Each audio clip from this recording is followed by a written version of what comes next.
Salut tout le monde, bienvenue sur Objectif Autonomie. Aujourd'hui une petite vidéo que je voulais faire depuis un moment. Comme vous voyez, on est chez moi, hop, ça continue à se préparer tranquillement.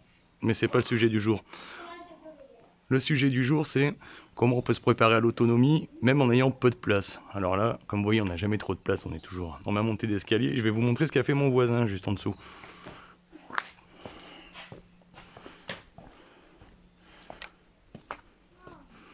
Voilà, ce qui était anciennement une petite courette en bas est devenu un poulailler. Alors, explique-nous un peu comment tu as fabriqué ça. Alors comment j'ai fabriqué ça? J'ai fait une ossature Tasso. Je l'ai fixé au mur, je l'ai fixé au sol, puis après j'ai tout rejoint pour faire un ensemble en fait, et puis après grillage. D'accord. Grillage de combien, tu te souviens? Grillage de 50 cm par 10 mètres. C'est D'accord. pour ça que j'ai laissé des espaces de 50 entre Ah ouais, chaque tasso entre là et là, il y a un bout de grillage qui fait tout le long en fait. Ouais, c'est plus facile à monter comme ça. C'est ça. Bon, en ce moment, t'as combien de poules? En tout là on est à 16 poules je pense. Mais bon il y a des coques dedans donc il y en a qui vont virer. C'est ça, d'ici un mois ou deux, les coques. Donc. Il va rester une dizaine de poules je pense, pas plus. Mais il en faut pas plus après parce qu'il n'y a plus assez d'espace. Déjà là elles sont trop.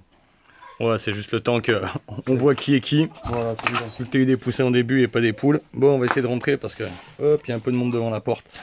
Allez les filles. Voilà, comme ça vous verrez comment c'est foutu dedans.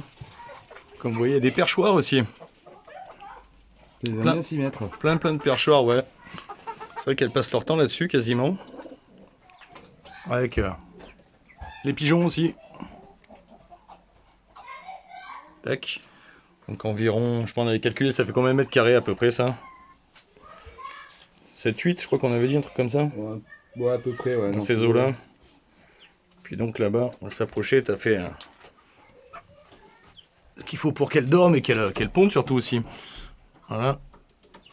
Donc il y a tout l'espace là sur 2 étages on va dire. Hop, un étage au-dessus, un étage en dessous, avec de la paille.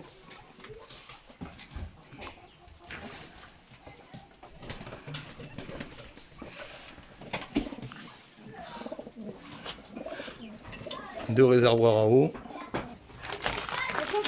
C'est ça, on dirait pas mais ces petites bêtes ça boit. Vous voyez les enfants à la maison.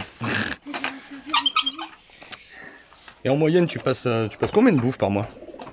Tiens, bonne question. Tous les 2 mois, on va dire, tous les 2-3 mois, on passe 25 kg de blé, 25 kg de maïs concassé et 25 kg, on va dire, comment ça s'appelle ça, des poules pondeuses. D'accord. Un spécial poule panda, tu fais un mélange de tout. Donc on va dire grosso modo tu bouffes 25 kg par mois. Ouais, à peu près, parce que ça fait 75 kg l'ensemble et tous les 3 mois à peu près. Et plus du manger à poussin aussi, pour les blancs quand ils étaient vraiment bébés quoi.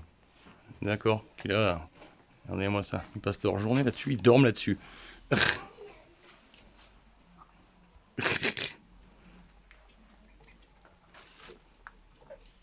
Bon voilà, comme vous voyez, même qu'on n'a pas beaucoup de place, on peut se démerder. Ça, c'est un peu d'occupation, c'est un certain coût, mais au moins c'est vos poules, c'est vos œufs. Pour en avoir eu de ces œufs-là, on les voit vite quand on les fait à la poêle de toute façon. Vous comparez les deux, il y a un jaune qui est jaune pâle et l'autre il est orange fluo, donc on voit ce qu'elles ont mangé. Bon, je vous laisse, je vous dis à la prochaine, puis à bientôt.